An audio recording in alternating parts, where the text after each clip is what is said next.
Okay, so I don't know if you guys saw this week, Paul George, of all people, got suspended for 25 games for the use of improper medication. That's what they're calling it. Paul George just got hit with a 25-game suspension, nearly $12 million gone. The NBA says he violated their anti-drug policy. George says it was mental health medication. But then old footage resurfaced, the internet lost its mind, and we finally got to the bottom of the story.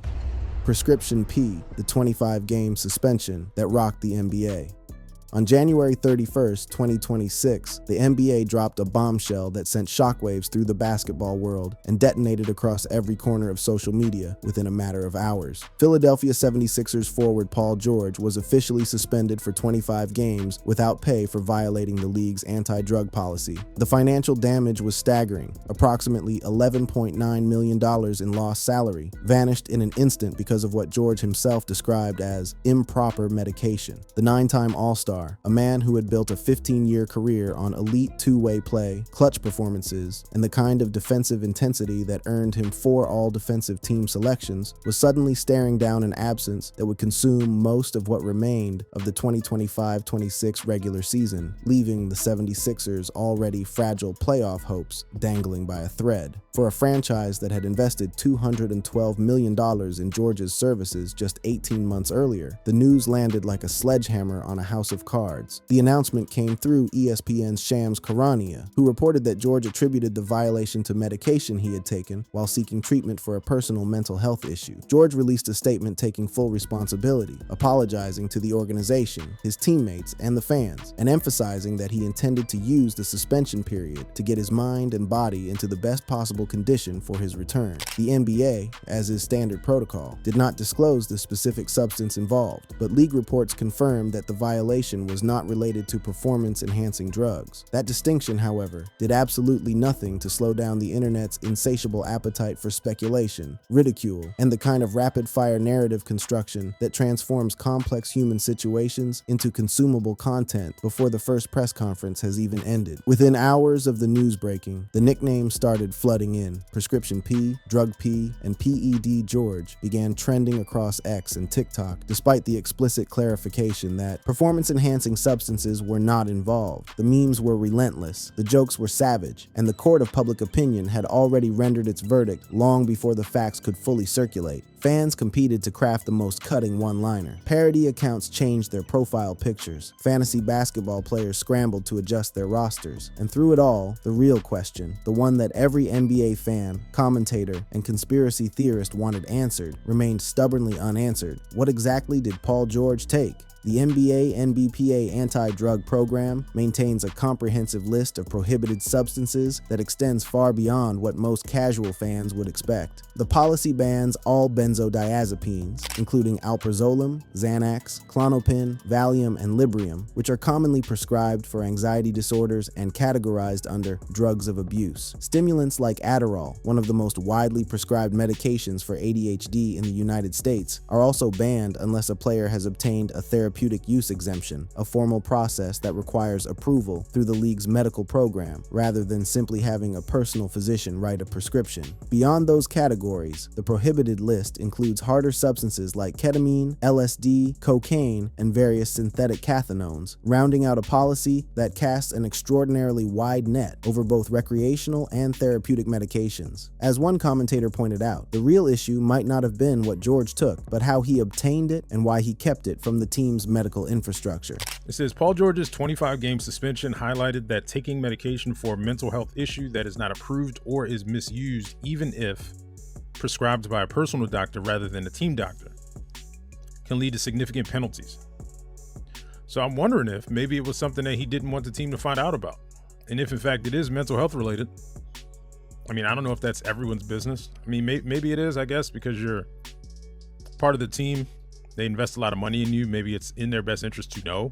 That observation cuts to the heart of a complicated intersection between professional sports, personal privacy, and mental health stigma that the NBA has only recently begun to openly acknowledge. Reports confirmed that George's suspension stemmed from medication prescribed by a personal physician rather than a team-approved doctor, a critical distinction under the league's anti-drug policy. Whether George deliberately concealed the treatment from team medical staff because he feared the stigma associated with mental health medication, or whether he simply failed to navigate the bureaucratic labyrinth of the therapeutic use exemption process remains unclear. But the result was the same: 25 games, nearly $12 million in forfeited salary, and a public reckoning that placed the most intimate details of his personal health under the brightest and most unforgiving spotlight the modern sports media landscape can produce. The timing of the suspension raised additional eyebrows across the basketball world. Fan theories circulated widely suggesting that George may have triggered a random drug test following his explosive 32-point performance against the Milwaukee Bucks on January 27, 2026, just 4 days before the suspension was announced. The logic, while speculative, had a certain surface-level plausibility. George had been averaging 16 points per game for most of the season, and a sudden eruption to 32 points against a quality opponent was the kind of statistical outlier that might catch the attention of the league's testing apparatus. Others pointed to something even more conspicuous, something that had already gone viral days before the suspension was even announced, and that many fans retroactively viewed as the moment that sealed George's fate.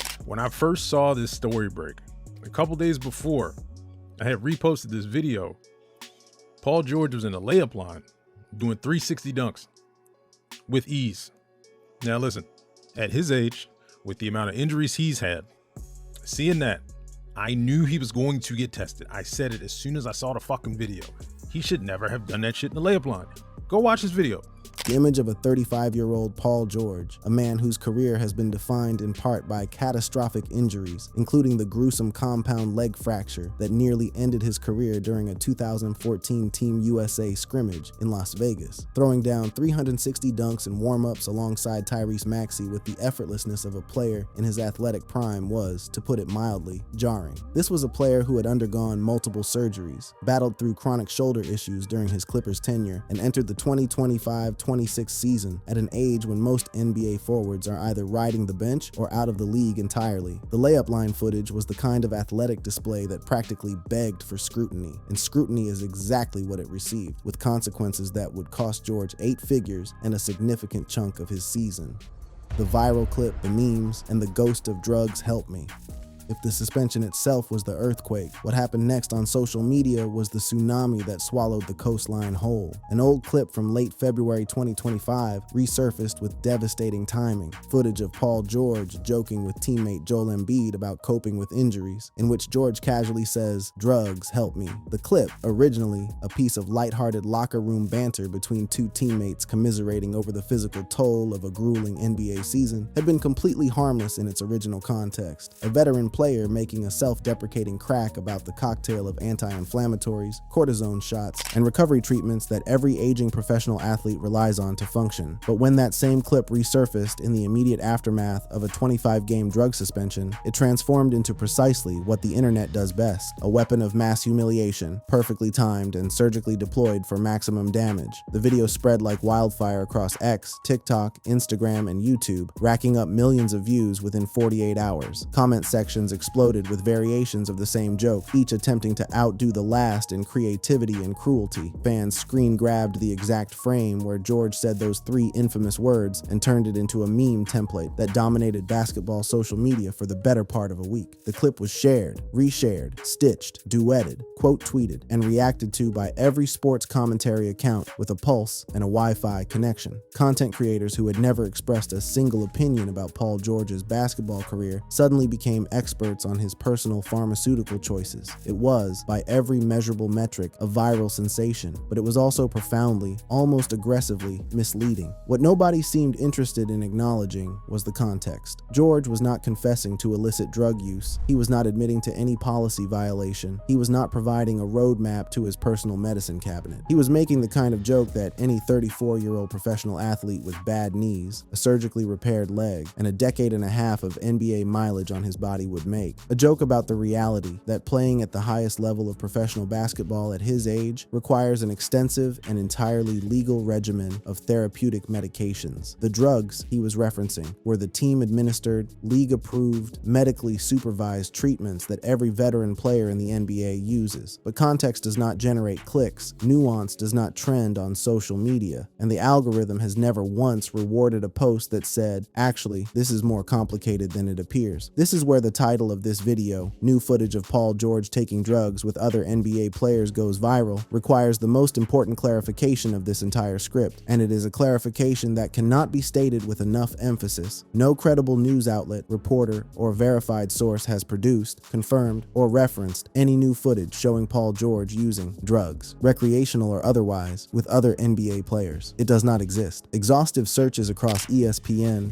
AP News, CBS Sports, The Guardian, Yahoo Sports, Daily Mail, The Athletic, X, TikTok, and every conceivable corner of the internet yield exactly zero results for any such video, photograph, or first-hand account. What does exist is the resurfaced "Drugs Help Me" clip, old footage, stripped of its original context, repackaged with misleading captions, and amplified by an algorithm that has been engineered from the ground up to reward outrage, shock, and emotional engagement over accuracy, fairness, or truth. The machinery of viral misinformation operated exactly as designed, with each component feeding seamlessly into the next. The real suspension provided the credibility anchor, an undeniable, league-confirmed fact that lent an air of legitimacy to everything that followed. The resurfaced clip provided the visual evidence, however misleading. The fan-generated nicknames provided the branding, transforming a complex disciplinary matter into a digestible, shareable meme. And the absence of official details about the specific substance provided the vacuum that speculation, rumor, and outright fabrication rushed in to fill. Within days, casual basketball fans who had seen the headlines and the clips had absorbed a narrative that bore only a passing resemblance to the documented reality, one in which Paul George was apparently getting intoxicated with his teammates on camera, a scenario for which there is precisely zero evidence from any source of any kind. Charles Barkley poured gasoline on the already raging fire when he appeared on Inside the NBA and called George's mental health medication explanation fishy, openly questioning the narrative in front of a national television audience. Barkley's skepticism, delivered with his trademark unfiltered bluntness, carried enormous weight in the basketball community. He is one of the most recognizable, quotable, and trusted voices in all of sports media, and his willingness to publicly doubt the official story gave implicit permission to millions of viewers to do the same. It was the kind of comment that echoes for weeks, getting clipped, reposted, and debated in every group chat and comment section in the basketball internet. Other media personalities piled on with varying degrees of subtlety. Michael Irvin cracked jokes drawing comparisons to his own well-documented personal history with recreational substance use. The discourse had fully detached from the established facts and was operating entirely on vibes, speculation, comedy, and entertainment value.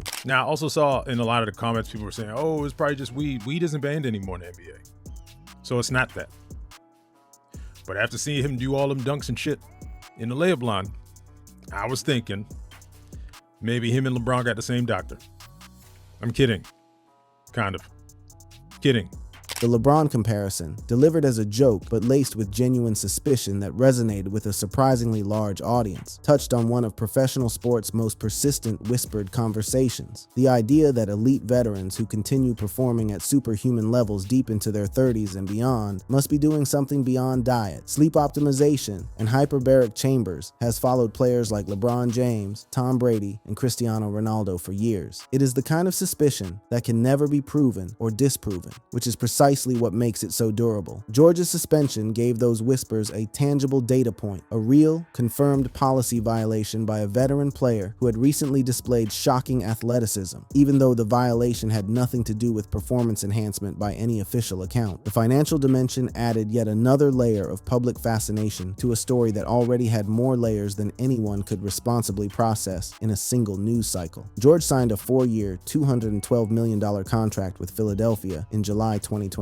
a deal that made him one of the highest paid players in the league and represented the culmination of a free agency period that had reshaped Philadelphia's championship window. Now, in his second season wearing a Sixers uniform, he was forfeiting nearly $12 million of that contract because of medication that, by his own public account, he was taking to address a mental health condition. Yeah, I mean, it does suck because 25 games, I read that he's like essentially giving up $11 million.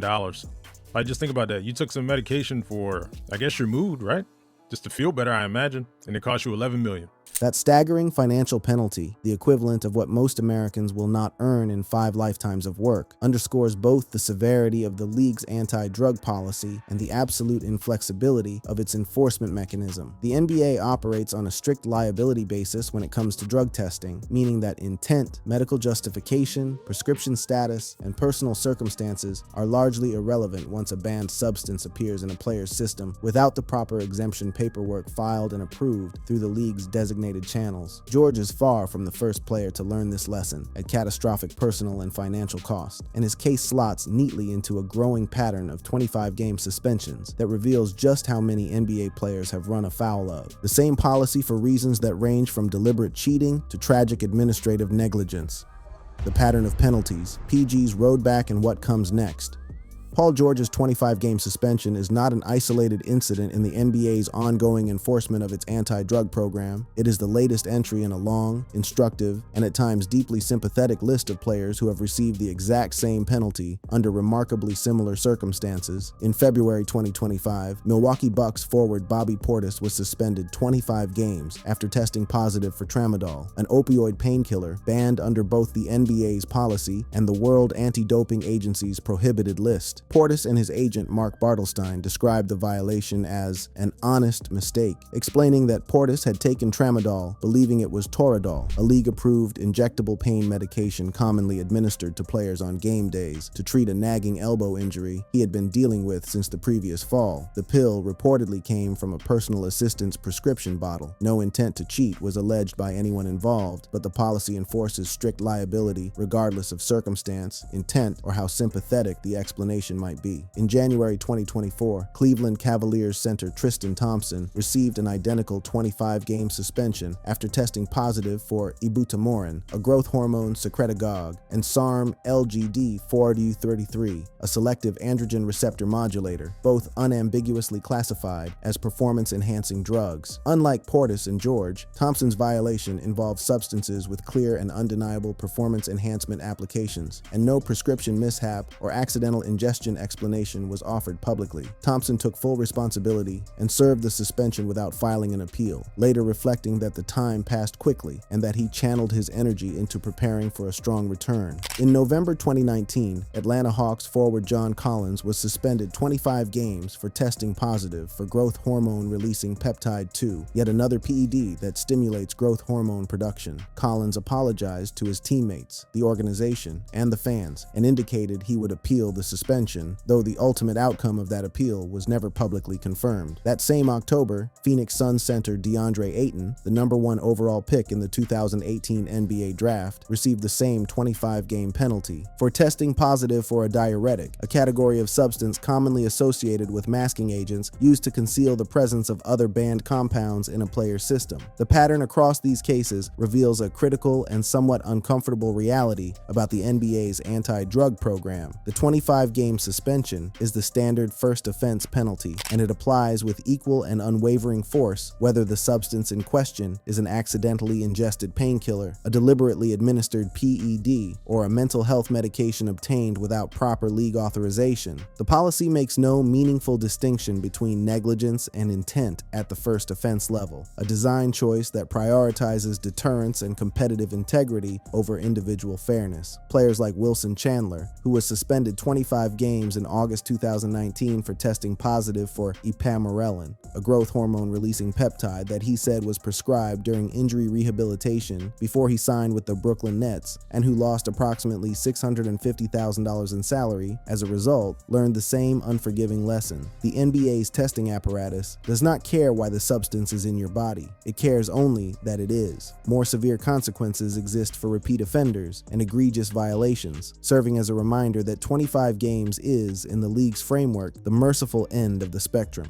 Toronto Raptors guard Jalen Harris was dismissed and disqualified from the league entirely in July 2021 for violating the anti-drug policy, a permanent ban that could only be reversed through a formal reinstatement process involving the league's review board. Historical cases from the 1980s through the early 2000s included multi-year and permanent bans for repeat cocaine-related violations, most notably Michael Ray Richardson's permanent ban in 1986 and Roy Tarpley's multiple suspensions that effectively ended his career. The modern NBA has generally adopted a more rehabilitative and compassionate approach for first-time offenders, but the financial and competitive penalties at even the first offense level remain severe enough to fundamentally alter a player's season, reputation, and bank account. For George specifically, the road back has a clear timeline and significant implications for both his individual trajectory and Philadelphia's championship aspirations. The suspension began immediately with the 76ers game against the New Orleans Pelicans on January 31st, 2026, and George is eligible to return on March 25th, 2026, when Philadelphia hosts the Chicago Bulls. At that point, the 76ers will have just 10 regular season games remaining, a razor-thin window for George to shake off the rust of a nearly 2-month layoff, reintegrate with teammates who will have spent 25 games developing new rotational chemistry without him, and help push Philadelphia into a playoff position that the team has been clawing to maintain in his absence. No appeals or reductions have been reported as of February 7th, 2026, and George is expected to serve every single game of the full 25-game suspension. The organizational response from Philadelphia has been measured, diplomatic, and notably supportive in a way that suggests the franchise views this as a setback rather than a fracture. 76ers GM Daryl Morey publicly backed George, expressing disappointment but unwavering confidence in his return, stating that George remains part of the untouchable core, alongside Joel Embiid and Tyrese Maxey. Head coach Nick Nurse confirmed that George is permitted in the team's practice facility during the suspension period, suggesting that he will remain physically and mentally engaged with the team's preparation, even while unable to suit up for games. The early returns without George have been cautiously optimistic. Philadelphia went 3-1 in the first 4 games of the suspension, leaning on increased contributions from Kelly Oubre Jr. and the continued evolution of Maxey as a primary scoring and playmaking option. From a financial perspective, the suspension created an unexpected and somewhat cynical silver lining for the organization's front office. George's forfeited salary generated approximately $5.8 million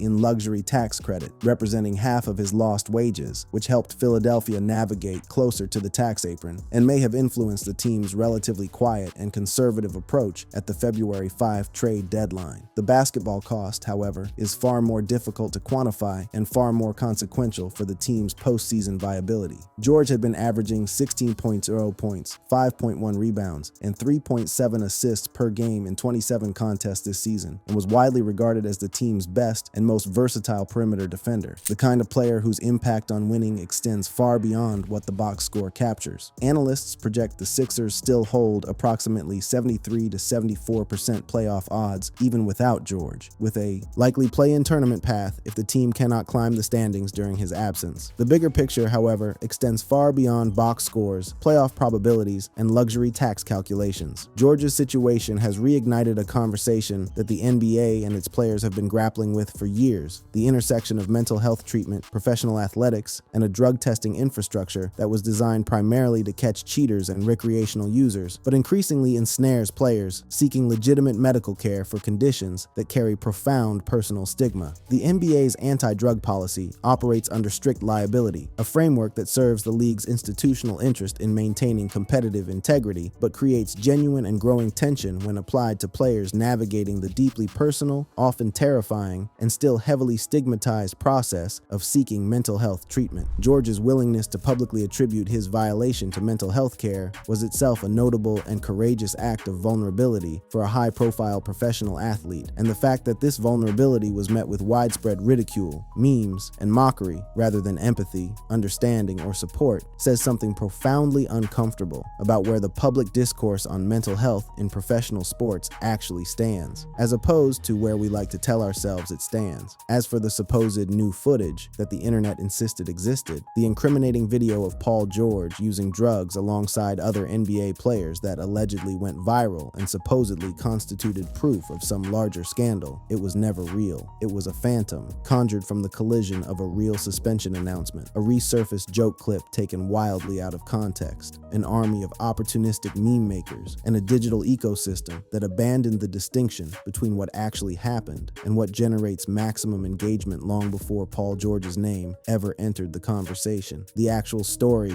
a veteran player who sought help for a mental health issue through improper channels, who failed to navigate the league's bureaucratic exemption process, and who paid paid an enormous personal and financial price for that failure, is compelling, human, and complicated enough on its own merits, but it requires patience, nuance, empathy, and a willingness to sit with complexity, and those are currencies that the modern internet trades in at a catastrophically steep discount. Paul George will return on March 25th, 2026. He will have exactly 10 games to prove that he can still be the player Philadelphia paid $212 million for, the 9-time All-Star, the 2019 MVP candidate who averaged 28 points and led the league in steals, the two-way force who earned 4 all-defensive team selections, and the clutch performer who has carried franchises from Indiana to Oklahoma City to Los Angeles to Philadelphia across a career that has now spanned a decade and a half. And the internet will have already moved on to the next viral outrage, the next misleading headline, the next piece of decontextualized footage that confirms whatever narrative feels most satisfying in the moment. That is the cycle. And Paul George, prescription P, drug P, PG-13, a man who once threw down 360 dunks in a layup line like his body was not held together by surgical hardware and sheer force of will, is simply the latest player to get caught in its gears. Thanks for watching. Check out other cards on the screen.